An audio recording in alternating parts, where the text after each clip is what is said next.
more than one yoga. But this is a very, very important insight that Vivekananda had.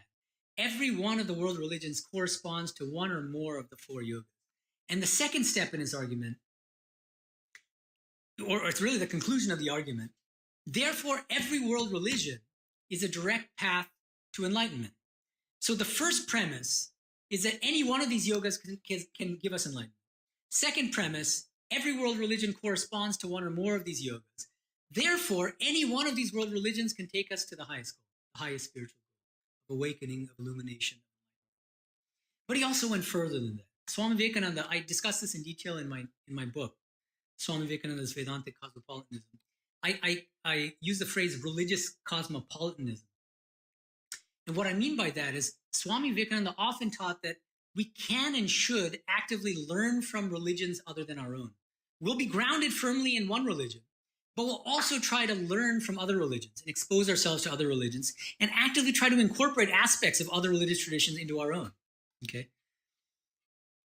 And the logic behind that is that every religion has something to teach us. Why? Because each religion corresponds to one of the yogas, and the ideal human being is the one who can combine all 4 yogas to the best of his or her ability. And the fourth statement that Swami Vivekananda makes, the fourth Mahavakya, great saying, let me remind you again, this is the whole of religion.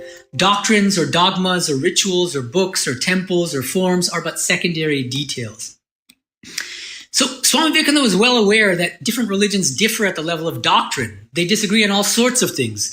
One question, simple example, did Christ die on the cross? You might think, well, yeah, of course he died on the cross, but that's not everybody believes that. Muslims don't believe that Christ died on the cross. In the Quran, that's not accepted. But of course, the Bible accepts it, for instance. That's an example of a conflict at the level of doctrine between different religions.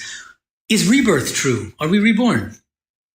Orthodox Abrahamic religions say no. Hinduism and Buddhism say yes, right? So there's all sorts of conflicts. What does Vivekananda say about these doctrinal disputes across the world religions? He says, doctrines are secondary details. Not that they're completely unimportant, but they're not the be-all, end-all.